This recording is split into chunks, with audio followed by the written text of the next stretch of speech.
The vibration against my thigh startled me awake. It was 3:17 a.m. Molly, my wife of 10 years, was curled up beside me, seemingly fast asleep. I fished my phone out from under the covers. It wasn't mine, it was hers. She must have rolled onto it. The notification glowed on the screen. "Can't wait to see you tomorrow, baby. Miss you so much. Zoxo." My heart lurched. A cold dread seeped into my bones. It wasn't a message from her mother, her sister, or any of her friends.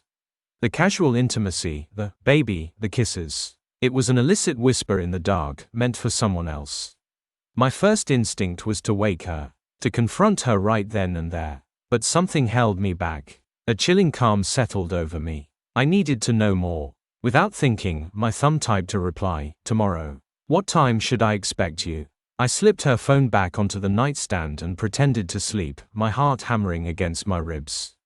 It felt like an eternity, but mere seconds later, her phone vibrated again. I could feel her stir beside me. She fumbled for the phone, the screen illuminating her face in the pre-dawn gloom. I watched through slitted eyes as she read the message. Her eyes widened, her breath hitched, and the phone clattered onto the hardwood floor. She bolted upright, her eyes darting to me. "Paolo, she stammered, her voice barely a whisper. I sat up, feigning grogginess. "What's wrong?" "Nothing," she said, too quickly. "Just a bad dream." She scrambled out of bed, picked up her phone, and rushed into the bathroom, locking the door behind her. The confirmation slammed into me like a physical blow. My suspicions, which had been simmering beneath the surface for months, the late nights at work, the hushed phone calls, the vague excuses, were all true. Molly was cheating on me. I lay there, staring at the ceiling, the world as I knew it crumbling around me. We had built a life together, a home, a future. And now, it was all tainted, poisoned by her betrayal. The bathroom door finally clicked open. She emerged, pale and trembling, her eyes red-rimmed. She didn't meet my gaze. "Paolo, we need to talk," she began, her voice choked with emotion. "I think we do," I replied, my voice chillingly calm. "Who is he?" The blood drained from her face. She tried to speak, but no words came out. The silence stretched, thick with unspoken accusations and shattered trust. Finally, she whispered a name. "David. He's a colleague. David, the new project manager, the charming, charismatic one who always seemed to be lingering a little too close to Molly at company events."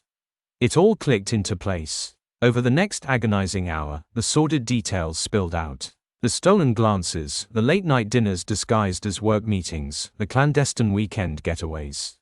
With every word, the knife twisted deeper. She cried, begged for forgiveness, swore it meant nothing. But her pleas fell on deaf ears. The damage was done. I didn't yell, I didn't scream. The rage simmering inside me was too intense for that. I simply told her to leave, to pack her things and go. She left that morning, a ghost fleeing the scene of her crime. And I was left alone in the wreckage of our marriage, the silence of the empty house amplifying the hollowness inside me.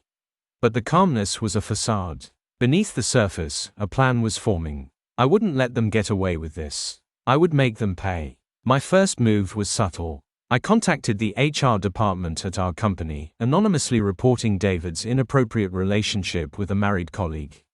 Corporate policy was clear: fraternization between employees, especially those in different departments, was strictly forbidden. Then, I went for the jugular. I knew David was married, too. His wife, Emily, was a stay-at-home mom, completely oblivious to her husband's infidelity. I found her on social media and sent her an anonymous message, attaching screenshots of the text messages between Molly and David. The fallout was swift and brutal. David was fired within a week. His wife, devastated and furious, kicked him out of their house. Their seemingly perfect life, built on lies and deceit, imploded. But my revenge wasn't complete. I wanted a confrontation, a chance to look David in the eye and see the fear and shame reflected back at me. I tracked him down to a local bar. He was sitting alone at the counter, nursing a drink, the picture of misery. I walked up to him, my heart pounding with a mixture of anger and satisfaction. "David," I said, my voice low and menacing. He looked up, his eyes widening in recognition. He paled, his hand trembling as he reached for his drink. "Paolo," he stammered, his voice barely audible. Enjoying your drink? I asked, my voice dripping with sarcasm. He didn't answer. He just stared at me, his eyes filled with a mixture of fear and guilt. You know, I continued, leaning closer, I always thought you were a decent guy.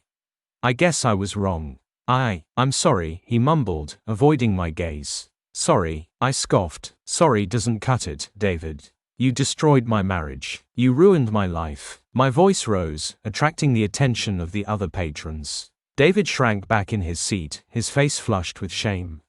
You took something that wasn't yours, I said, my voice laced with venom. And now, you've lost everything. I turned and walked away, leaving him alone in his misery. The feeling of satisfaction was intoxicating. I had taken back control. I had made them pay. The following months were difficult. The pain of betrayal lingered, a constant ache in my chest. Rebuilding my life was a slow, arduous process. I started seeing a therapist, focusing on my work, reconnecting with old friends. It wasn't easy, but I was determined to move on. One day, several months later, I received a message from Molly. She apologized again, expressing her deep regret for what she had done. She said she had hit rock bottom, losing her job, her husband, her home. She was starting over, trying to rebuild her life. I didn't reply. I didn't know what to say. Part of me still harbored anger and resentment, but another part, a smaller, more compassionate part, felt a pang of sadness for her. She had made a terrible mistake, a mistake that had cost her dearly. I deleted the message, closing that chapter of my life for good. The scars would always remain, a reminder of the pain and betrayal I had endured. But I had survived. I had emerged from the wreckage, stronger and more resilient than ever before. And as I looked towards the future, I knew that I would never allow myself to be a victim again.